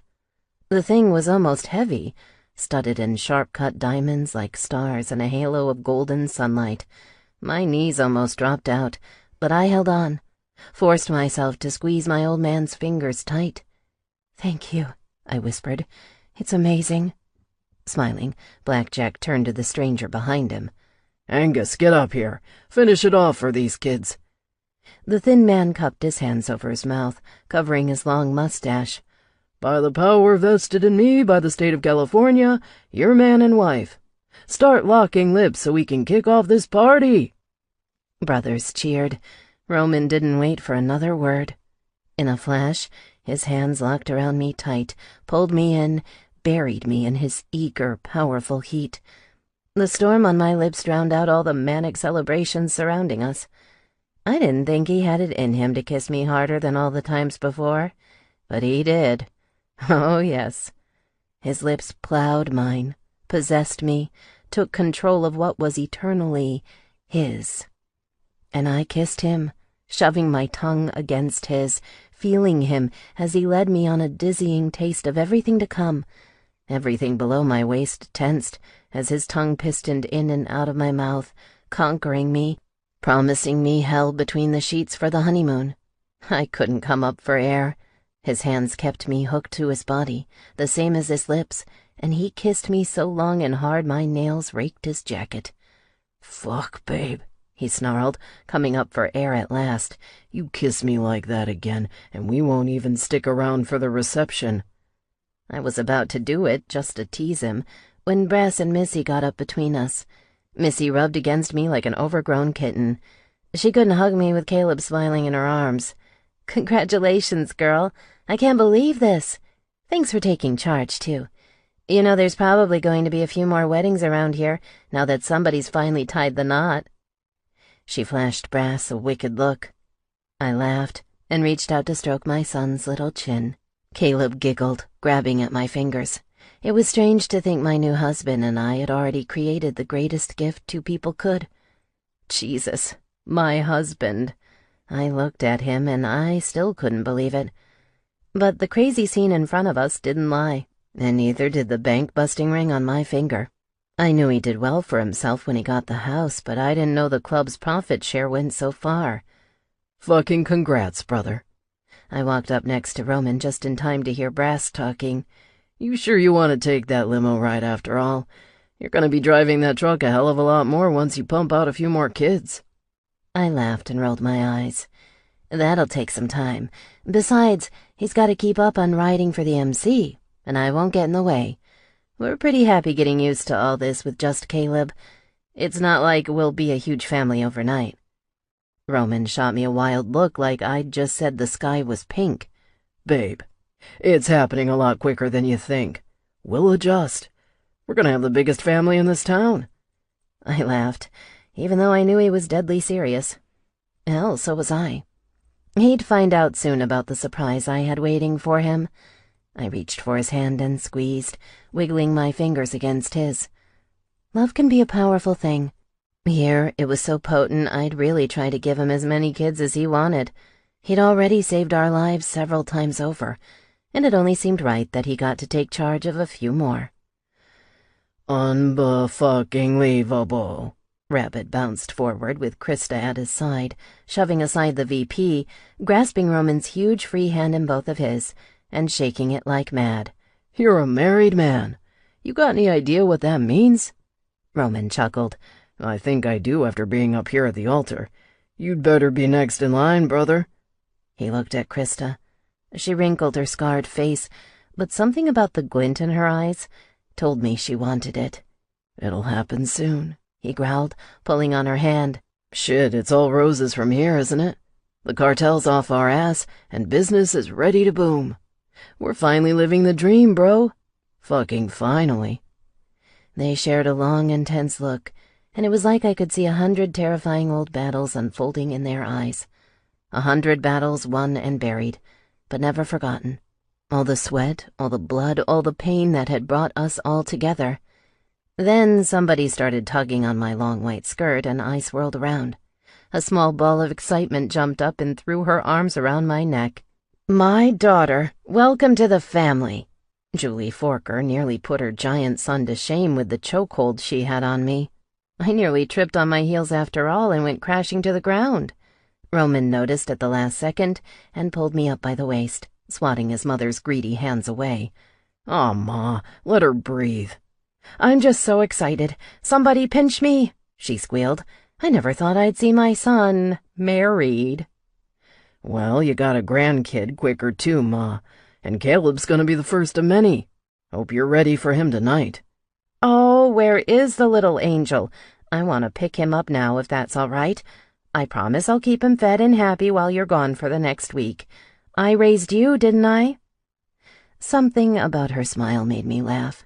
Roman clenched his jaw, suppressing a smile, and pointed to the baby in Missy's arms. "He's over there. Go get him, Grandma." She took a few quick steps away and then stopped and looked back at us over her shoulder. "Wow. I wish your father could see all this, son." "So do I," Roman said, barely a whisper. Roman looked at me and stopped. Next thing I knew, those huge world-lifting hands were around me again, but this time they were lifting me up. I howled and kicked my heels, trying not to lose them. He carried me through the last of the crowd. I reached out and cupped hands with a few grinning cousins, tears in the women's eyes. The wire cage Norm still had around his head bobbed over everybody, and he got his hand into mine too. I smiled when I saw the genuine happiness in his eyes, the giddy and proud spark that said, "Congratulations, cuz." Hey, not so hard. You don't want to tear this thing, do you?" I whimpered in Roman's ear. "Babe, we'd better head to the car right now, or else I'm gonna tear it off and fuck you on the floor. No lie." I leaned up and we shared another long kiss. Honestly, his crude-as-hell suggestion didn't sound half bad. As pretty as his ivory white dress with the bitch heels could be, it was starting to feel like an over-fastened corset, and it was definitely coming off tonight, one way or another. The limo jerked forward about 10 minutes later, surrounded by the roar of our escort from the brothers on their bikes. Black Jack rode in front, and everybody else on the sides, behind him, or else several paces back, forming a long line to the luxury lodge just outside Reading. I watched Roman chug down a glass of champagne in one swoop, while I'd barely touched mine. You know you're supposed to savor the flavor, right? That stuff's like $300 a bottle." He laughed. Whatever. Doesn't go down half as hot as Jack. "Give me a chance. I'll make you a little more civilized now that you're my husband," I said with a wink, sipping the drink. The sweet, fizzy bubbles swirled in my mouth, mingling with his lingering taste, deliciously pleasant. "Put that shit down, babe," he said, unfastening my seatbelt and jerking me onto his lap. "You think I've got no taste? That I don't know how to savor anything? I'll show you right fucking now how wrong you are. Just because we're married doesn't mean you know everything about me, woman." Holy shit. I tried to guard my dress as he reached up it, his rough hand brushing my thigh, passing above the sleek white stockings clinging to my skin. He went straight for my panties and had them down in one rough jerk. "Lay the fuck down. Put your legs up." He pushed 2 stiff fingers inside me and I groaned, trying to close my thighs and completely failing. "Roman, the driver. It's not that long to get to this place either. You really think this is a good idea?" "You really think it's not happening?" The look he wore told me. "Open up, Sally, and keep sipping that gold stuff in the crystal. Unless you want to keep these in my pocket all through the reception." He held my panties up, balled in his hand, white lace that was already soaked. I almost died at the thought. My trembling legs parted, and his hands cupped my ass, squeezing me and dragging me to his face. I prayed the driver couldn't see us behind the dark-tinted privacy glass. I also wished to God the heavens would open up and explain how he made me feel like a blushing virgin all the time, even after we'd fucked close to 100 times and he'd knocked me up. Yep, I kept count, too. Tonight we'd be on number 87, and well over the 100 mark by the time the week was over. I knew his appetites. He knew mine. And right now, he dug in, forcing his rough face between my legs, sliding his tongue up and down my folds. His teeth found my clit, pulled it tight, and all my concerns melted like the carbonated elegance rippling in my mouth. Time distorted as his tongue worked my pussy, edging me closer and closer to climax. It didn't take long. I'd never get tired of this man's mouth on my clit. Something about seeing him in that suit, thrusting against me with the same mad vigor he'd always had, sent me over the edge. I came hot, fast, and hard.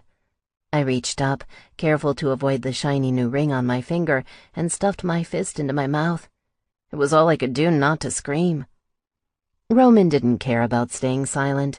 He growled his satisfaction as my muscles convulsed, sending me to ecstasy, making me squirm and rock and thrash against his face. His powerful hands held me down, held me open, kept the pleasure coming strong. It took what seemed like forever to come out of the hot white heat. When I did, an insatiable fire tore through my veins. I wanted him inside me.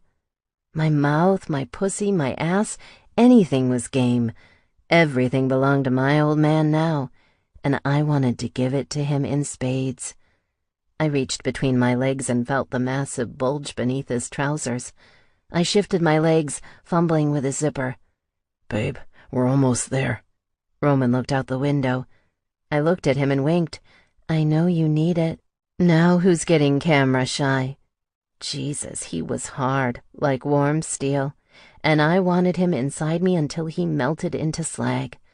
I brought my lips to his, flicking my tongue into his mouth, feeling for the zipper. Then there was a clicking sound, and we were bathed in evening light. The neat-dressed man who'd been hired to play chauffeur coughed uncomfortably. "Fucking hell." Roman gently pushed me away and handed my panties to me. "Put those things back on, babe. You've earned it. We've got to go." On our way out of the car, he leaned over to me and grinned. "Better Jeeves here than the brothers. They'd have never stopped giving me shit for fucking you in the back seat on a 10-minute ride. Not that they'll do any better when they finally get hitched." Arm in arm, we smiled for the brothers and old ladies flashing cameras, and went inside. Our first dinner as a married couple went by in a blur. The men were already rowdy by the end, hitting the dance floor with their girls. Even the whores like Twinkie got in on the action, swinging around and giggling as Asphalt hurled her around the floor, snatching her close for a thick, drunken kiss. Everybody congratulated us again. We waited for the liquor to keep flowing so we could make our exit unseen. By the end, things were turning really wild. Harsh biker laughter cut through the booming music, and all the dark corners had couples together, caving to the passion and revelry building in the air. I watched Roman take one last swig of his tall beer before he grabbed my hand and leaned over. Time to go, babe. Let everybody else have their fun and we'll have ours. No bullshit. I'm gonna fuck you till sunup, till you scream, till the whole damned bed's soaked in our cum. His hand reached for my thigh, squeezing it through my dress. I thought for sure my sweet white bridal gown would combust. He didn't have to ask twice. With a snarl, he grabbed me and carried me over his shoulder all the way down the hall to the elevators. Our room was attached, high up on the top floor. The place had an awesome view Rabbit and Krista told us about when they'd stayed here in the summer. But by the time we pushed into our room, the only view I cared about was the one in front of me. Roman threw me onto the bed and pinned me down, smothering me with his lips, stamping fiery kisses down my neck. His fingers went straight between my legs, cupped my wet mound through my panties, and squeezed. I couldn't take it. I wasn't even sure why I'd bothered to put them on. I pushed against him, trying to find room to take it all off. I'd never wanted us naked and joined so fucking bad before. Every nerve ached, and the swelling fire in my womb made my fingers nimble gymnasts. I was halfway stripped in less than a minute, only stopping to struggle with the zipper on the back. Growling, Roman turned me around. I shivered with delight when his thick fingers found the zipper and yanked it down. He grabbed my shoulders and pushed everything down, unwrapping me, bearing the gift he'd claimed. His hands slid back up, cupping my breasts, squeezing them so hard my nipples puckered. "Hurry," I begged. "I need this." Stand up and let it drop, babe. Everything except the stockings and those heels. It's all you get to fucking wear for the next 24 hours. He stood up with me. I barely shuffled out of the dress and unclasped my bra, freeing my breasts, before I was transfixed on him undressing. The jacket dropped, and so did the suit, piece by piece. The bad boy underneath emerged in all his glory, the furious ink all over his hard torso, rippling like a canvas in the evening light.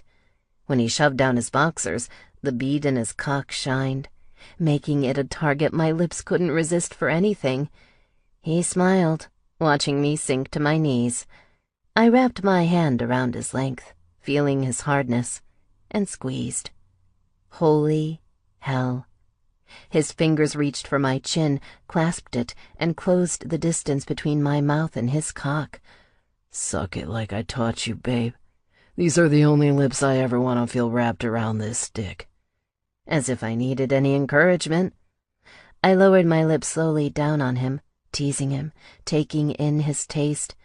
His masculine scent stroked all my senses, a hypnotic majesty that took over each time I was this close to him, making me hornier. Slow, gentle strokes, rapidly turning fiercer as the fire in my pussy roared. One hand snuck down, and I played with my clit. I might have died with my mouth full of his cock if I didn't. The thunder in his throat rolled out, building with his pleasure. His stern fingers fisted my hair, moving me faster on his cock, and his hips began to meet my strokes. I shoved my tongue deep into his crown, tonguing him in the most vulnerable spot, begging him to fill me. If he came down my throat, then I'd lose it too. Hell, I'd finger myself senseless if I saw him shoot anywhere right now. What the hell was happening? Why hadn't anyone told me the sex gets 100 degrees hotter with that ring on my hand? And it looked awfully good wrapped around his rock-hard length. Roman's huge chest swelled, taking in breath, cursing it back out again as my lips quickened. Fuck, shit, goddamn, babe, stop. He wasn't asking. His rough fist tugged me away until his cock popped out of my mouth. You suck like a good wife. I want to see you fuck like one, too. You seriously don't want to come in my mouth? I bit my bottom lip, teasing him. Please. He paused, his eyes bright, considering it. Then he shook his head, giving my hair a jerk to make me stand up. You've got a month to get off those damned pills, Sally. I'm not coming anywhere except your hot, wet cunt till Caleb's got a brother or sister on the way. Might as well practice. Practice? Yeah. I couldn't argue with that, as insane as it sounded. Hell, I wouldn't be arguing with his insane desire to knock me up again soon. I hadn't told him, but I'd already stopped taking my pills 2 days before. The holidays were a good time to get pregnant, right? I wanted it to be a surprise. Big news to break near Thanksgiving or Christmas for both him and Julie. I was also a little afraid of what he'd do to me when he found out there was nothing between his seed and my womb. I had a feeling it involved rope, sore legs, and weeks of being bound while he fucked me and came inside me, until he'd claimed my womb for the second time. He pushed me down at the edge of the bed, standing up while he pushed his length to my entrance. The fingers in my hair grew softer, sifting through my blonde locks, sliding down my neck. Fuck, you're the hottest old lady, the hottest wife a man could ever ask for. And I'm gonna fuck you till you believe it too, babe. Do it. 2 words. It was all he needed to push inside me with a growl, and then the steady creak of the bed crashed into the pleasure surging through my body, drowning out everything. It wasn't 20 thrusts in before my body tensed up and jerked. I wrapped my legs around him, clawed at the sheets, and screamed. I came for the second time that night, and then I couldn't stop. Something inside me broke that night, and I shuddered through 3 mind-blowing climaxes, each one harder than the last. I saw stars before he came, and not just in my eyes. Outside, the huge window showed the bright lights beginning to sparkle in the sky. He pushed me higher onto the bed and climbed on, throwing my legs over my shoulders, the better to fuck me harder. You're not done yet. You're coming with me this time, baby girl. Milk every inch of my dick dry. My eyes narrowed, and I locked my arms and legs around him, tight as they could go. I was growling with him by the time his thrusts quickened, pounding into me so hard they shook me like an earthquake, hammering me from the inside out. Fucking come inside me, Roman. I need to feel your heat. I love you, Travis. I sounded desperate as all hell, like a different person, whispering those words. It didn't matter. I sounded like his wife, the one who'd love him more than anyone else in this world. My words caused his hips to go completely berserk. He fucked me like a huge, tattooed, snarling bull, slapping my ass with his balls and grinding into my clit. I started to worry I'd lose control again, become another gushing, screaming mess before he finally pierced deep and emptied himself inside me. No, I need his cum this time. Fucking need it. My fingernails dug deep into his skin. His expression matched the bear tattooed on his chest by the end, and he roared just as loud, stabbing deep inside me and swelling. Here's my dick. Here's my cum. Take it, and don't you fucking stop, woman. I wouldn't dream of it. Especially when his cock swelled more than ever, and he ran his teeth into my neck, holding me down like a vessel as he erupted. We writhed together forever, locked in an embrace so fiery, we matched the stars through the window, twinkling on the horizon. I came so hard I lost my breath, my voice, my everything, fused to the only man whose heartbeat could match mine. The wedding ring on my finger turned molten hot, and I swear it was the only thing I felt as my body became a foundry, every inch of me melting, unraveling, merging into him. His heavy breath and the gentler tickle of his stubble brought me back to life. That sweet sandpaper on his face always grew back so fast. Not that I'd expected anything less from a walking cannon of testosterone. You feel that heartbeat, babe? He grabbed my hand, pulled it to his chest, right over the furious Grizzlies MC bear. That's my love. That's what's gonna keep us up all night. That's what's gonna shake off the fuck haze tomorrow and keep us riding to the orchards. It's supposed to be a beautiful day, I said, swooning a little bit when I imagined us riding on his bike along the rows of apple trees. The prospects had brought his Harley to the lodge, all we'd need to enjoy our special week. Here, I whispered, pulling on his fingers until they hovered over my breast. Feel mine? That's my life. That's everything I'm going to keep alive for you, baby. And you'd better keep it going a long time, babe. We've got a lot of decades to blaze. I'm gonna make the most of it before shit slows down and we're staring at our grandkids. I slid my legs up and down his calves, reaching for his cock. He'll just have to fuck me harder, I guess. He grinned, taking his hand off my breast to reach for my ass. A couple seconds later, he had me on all fours, dangerously close to round 2. Careful, babe, he rumbled in my ear. You tease me like that, you just might get everything you ever wished for. The joke was on him. I already had. And the rest of our lives were rolling out before us like a slow-moving sunrise. This concludes Outlaw's Bride by Nicole Snow, narrated by Tatiana Sokolov and Mason Lloyd. Copyright 2015 by Nicole Snow. This unabridged audiobook is published by arrangement with Nicole Snow and was produced in the year 2016 by Tantor Media Incorporated, a division of Recorded Books, which holds the copyright thereto. Please visit tantor.com for more information on our growing library of unabridged audiobooks and to take advantage of special offers. Audible hopes you have enjoyed this program.